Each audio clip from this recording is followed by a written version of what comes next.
new bookcase, new setup, new hair, no makeup, fucking on it today. So last month in April I read Matter of Resistance by Raymond Vogel.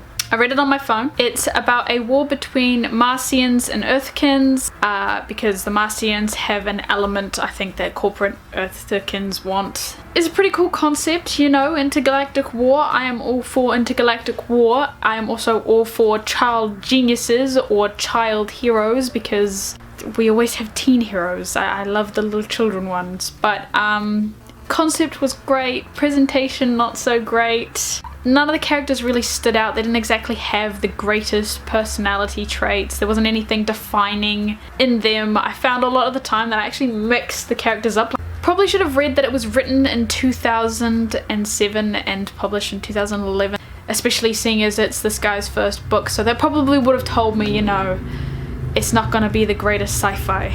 So I didn't really enjoy it that much. I can't remember how many stars I gave it on Goodreads. Probably like 2 or 3. The second book that I read in the month of April was Spellright by Blake Charlton.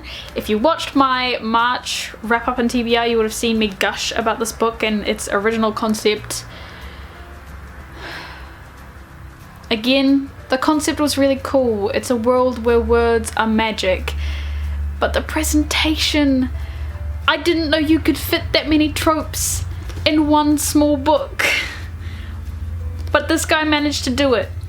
It was filled to the brim with tropes, except for like maybe, and the last 2 chapters weren't full of tropes or anything like that. It actually had quite an original base, and you were in this kind of like new setting with these new arrangement of characters, and these new creatures were brought in. And the entire book was practically exposition, and it wasn't until the last 2 chapters that it was more shown than told. So I enjoyed the last 2 chapters, maybe 2 or 3 chapters I enjoyed, but overall I didn't really enjoy this, so I think I gave it like 2 or 3 stars again.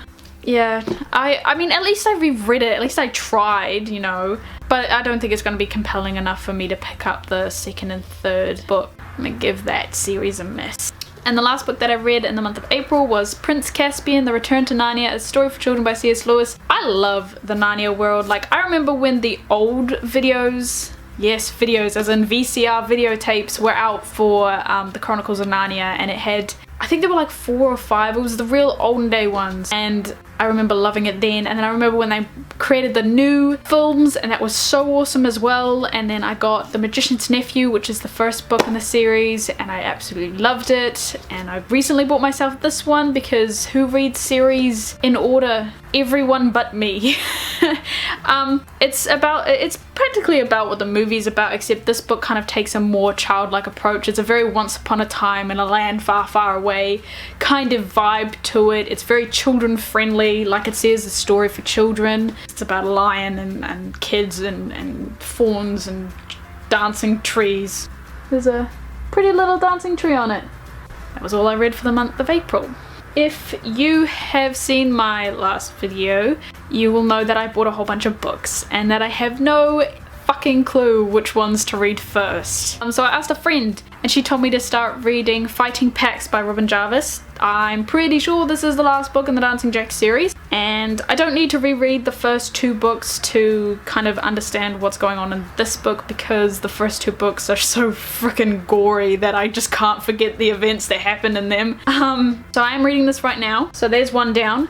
And I decided to at least form some semblance of order. I have a really bad habit of reading series out of order. So I picked up the wrong book here.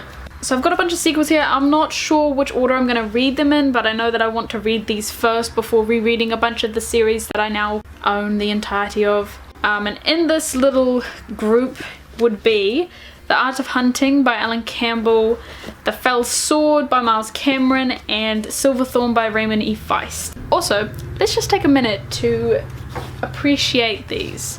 My aunt threw me a birthday party and she put a suitcase near the door so that when people left they could take a bunch of stuff. And she had a whole bunch of bookmarks. So I just totally nabbed all of them. I grabbed 2 pairs of each, one for me and one for Monica. I just need to show you these because I'm pretty sure they look handmade and they look gorgeous. So there's that one, nice and cute black and white stripes with the ribbon. There's this one, nice pink polka dots with, again, the ribbon.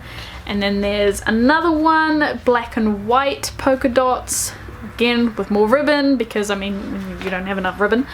Then there's kind of like some more spacious polka dot one in blue and white.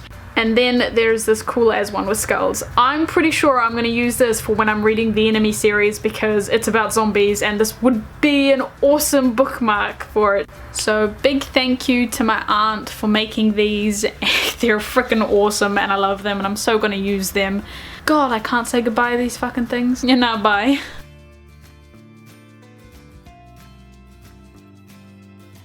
Fucking 46 chapters, Jesus.